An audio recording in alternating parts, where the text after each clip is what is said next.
Hi, my name is Deborah Gill. I'm a clinical psychologist from Livingston, New Jersey, and I am making this video to help people who are concerned about their eating patterns during quarantine. I specialize in eating and weight and addictions and anxiety and most things related to people taking really good care of themselves mentally and physically. And I wanted to make this video to suggest some things that could help. And it's totally understandable that there's been some challenges with eating during the time that we're at home so much. We're home 24/7. We have access to our refrigerators and our pantries, and we may be experiencing more anxiety, more boredom, more frustration, more abnormal patterns that we're not used to handling. So there's many reasons why our eating may have been thrown off a little bit during this time, and I just wanted to give you a few things that I've can teach you. Of course, this would be a lot better if we were meeting face to face, because I could hear your very specific situation and give you tips that are tailored just for you. But I'm going to try to give you some general education, and you can always feel free to contact me through my website, which is deborahgill.com, and I'll spell it for you later if you need to ask further questions. I'm going to share a few concepts that I think will be helpful. It's certainly going to take some effort to change these things, but I hope it will give you a direction to go, and luckily the approach I'm going to give you involves a lot of enjoyment and self-care. So the first concept I want to share is that eating is meant to be done when our bodies need food. So when you treat food as food, as opposed to treating it like a drug, you're eating when your body actually is asking you for food through hunger. So you might feel hunger in your belly, or you might feel hunger in somewhere in your face or neck. You might feel hunger because you're thinking a lot about food.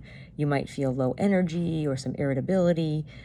So when you know that you're hungry, you can rest assured that that's the right time to be eating, and that you're going to get the most pleasure out of eating at that time. Some people tell me that they don't really know when they're hungry, and this is something to really try to practice, tuning into your body sensations. Maybe first thing in the morning, after an hour, kind of think about, if you know you're hungry then, think about what is it that tells you you're hungry, and that might help you later in the day when you're more distracted. Some people tell me that they eat so often during the day for other reasons than hunger that they don't even have hunger anymore. So this is a really big change for some people, and just tuning in to your hunger is really important. So that's concept number one, is eating is meant to be done when we're hungry. Concept number two goes along with it, which is when we're hungry and we're eating, it's really important that we pay attention to all the pleasure that we can get from the food we eat. So the way you do that is that your mind focuses on, let's call it the party going on in your mouth, when a bite of food is in your mouth. So you're chewing it and all the flavors are coming out and the textures are changing, and your brain is going, ooh, I'm going from hungry to not hungry. My blood sugar is going from low blood sugar to normal blood sugar. This feels good. And I want everyone to be able to capture as much of that enjoyment from every bite as they can, because really the more enjoyment you get from every bite of food, the less food you'll have to eat, and for those worried about their weight, the less calories you have to take in to be fully satisfied. So paying attention while you're eating is really important. And just to say a little more about that, it doesn't mean you have to pay attention for the entire 20 minutes that you might be eating a meal. You just need to pay the most attention when the food is actually in your mouth. So when you take a bite and the food's in your mouth, you're saying to yourself, this is a time where most of my attention is going to be on the taste and the feelings that come from eating. And then once you swallow, before you take your next bite, you can do anything else that you want to do. But while you're eating, while the food is in your mouth, that's when you want to pay a lot of attention. And it's a little bit like a meditation when the food is in your mouth. You're paying attention in the moment, non-judgmentally, just to the sensations that are happening. And then when another thought distracts you, you try to just say, oh, I'm supposed to be paying attention to what's in my mouth, and you try to get as much as you can. Before you take the next bite, it's really important to be mindful of your hunger still. So if you've taken 15 bites and your food is mostly gone, you could check in and say, do I still need more food? Or am I just about to take this next bite because it's still on my plate? So that's a good way that you can try to stick to the principle of eating only when you're hungry, is decide each bite whether you actually need the food or not. So those are the first two principles: eat when you're hungry and pay attention to the food when it's in your mouth. The next principles are kind of like the other side of that. So the third thing is, when you're not hungry and you have an urge to eat, that's kind of like using food as a drug, or almost like an addiction. You're using food to usually help you escape some feeling that you don't want to have. It may not be conscious that you're doing that. It may just be a mild feeling. So it could be that you feel bored, or it could be that you feel a little bit anxious, or you feel stressed out, or you feel frustrated, or you feel angry, but you don't want to be angry, or it could even be that you feel cold, or you feel a little pain. Sometimes you have an urge to eat just because it's your habit to eat at that time, or you see food, or other people around you are eating, or you smell food. So there's many, many reasons why we might get an urge to eat. And the key I'm trying to share with you is, if you can try not to eat when you know your body doesn't eat food, you're going to feel much more in control of your food. Which leads to the fourth principle, which is that yes, you are still going to want and have urges to eat. And in order to not give in to those urges, you have to have a commitment that you're only going to eat when you're hungry, and that you're going to not eat when you're not hungry. And then you use the commitment to put you through strategies to get through the urge. So the fourth principle is, use strategies to get through the urge to eat without giving into it. So what do I mean by strategy? So I'm going to give you a bunch of ideas, and again, if we were together, we might, brainstorm what you particularly like, but take from this list and kind of think about what would work for you. So the first set of strategies I'm going to share with you, I think, are the most effective, and maybe not the most common, which is to physically try to change your body when you have an urge to eat and you know you're not hungry. So ways to change your body would be, a big one that's useful is bending over upside down, like letting the blood actually flow to your head. You can bend your knees. You don't have to do a downward dog or anything. You certainly can do a downward dog if you like yoga. But the key here is to change the blood flow, so you change what's happening in your mind at the time. That also creates the opportunity to breathe through your belly, which is very relaxing, and that usually helps to reduce urges. And usually it creates a clearing in your head. So a really strong urge to eat something can become cleared out by bending over upside down. And then very, very slowly you come back up, and you'll feel the blood kind of pouring out of your head slowly. But that sensation is something very different from having a craving from food, and it will give you a chance to decide what you're going to do instead of eating. There are other types of things you can do that involve stretching and bending, like bending side stretches, or stretching behind your back and like holding your hands and stretching your chest. Any kind of stretching or bending that you feel good in will help you to change your body, and therefore change the urge to eat. A whole other level and set of strategies involves physical activity beyond stretching. So it might be do some push-ups against the wall, or it might be go outside for a walk, or it might be to, run up the stairs, or anything that you like to do will be a good strategy to change your body, which changes the urge to eat.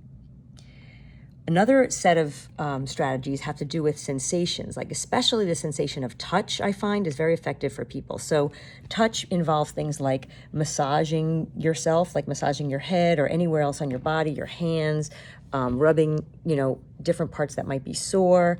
Massaging is a good way to give yourself an alternative to eating.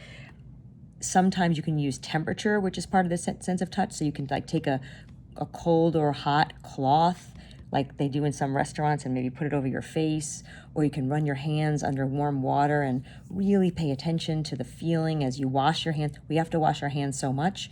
Washing your hands with soap and warm water is a wonderful way to get through the urge to eat. And brushing your teeth is another one that involves sensations that can get you through an urge to eat as well. Taking a bath, taking a shower. Showers involve a lot of sensations. So it's not just touch, but it's also the sound of the water and the smell of the soaps, etc. So those are great ways to get through the urge. Another type of way is music. Music changes your brain waves, and therefore it's going to change that urge intensity that you might have to eat if you're committed not to give in to food. So music is another one. What else did I write down here? Activities. So a lot of my clients use things like coloring books, Play-Doh, sewing, really just enjoyable activities that you like to do. You can include watching fun videos in this or watching TV or movies, but you just have to be careful that those TV or movies aren't part of a pattern where watching something on the screen makes you want to have an urge to eat, because then you're undoing the whole point of what we're talking about. So do some kind of activity that's not compatible with eating. Usually something that uses your hands will make it harder to go get some food. The other one that goes along with physical sensations I didn't mention is pets. So sitting and petting your cat or dog or any other pet that you have is a wonderful way to get through an urge to eat. And in activities, I didn't mention, but a lot of, especially young adults, love to use video games because it uses their hands and it occupies them, and it's usually very rewarding to different parts of your brain. So that's another way to get through an urge to eat. The final category would be connecting and contributing to other people, and that is a great way. So that could be calling a friend that you haven't called for a while or that you call every day. It could be liking people's posts on social media because that's a way of contributing to people. It could be anything where you're using your relationship with other people as a way to get through the urge. It might just be striking up a conversation with someone that's in your house with you, or asking to play a game. So you can combine these different activities, of course, too, socializing and doing activities at home. So these are some strategies that help you get through the urge to eat. So I just wanted to summarize what I've tried to explain to you is that the key to managing your eating and managing your weight when you have full access to food is to use your natural need for food as a way to determine when you should eat and a way to determine when you should not eat, meaning when your body does not need food, you should try really hard because it doesn't serve you to eat during that time. Then when you are eating because you're hungry, it doesn't really matter that much what you're eating. You could eat a dessert if you felt like eating a dessert or a treat. It's really that you're paying attention to each bite and you stop eating when you no longer feel the hunger. So your portions are naturally controlled and you're taking in a lot of enjoyment because you're paying attention to everything that's there, as I explained earlier.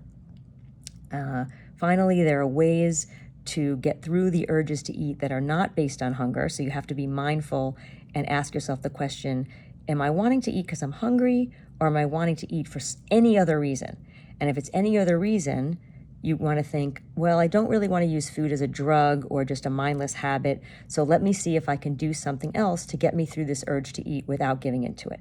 And you have the power to choose whether you give into an urge or not. So I wanted to leave you with those. I hope it's helpful. If you want to ask me questions, feel free to contact me. Again, my website is spelled www.debragill.com, debragill.com. And the last page of my website is a contact email that you can send.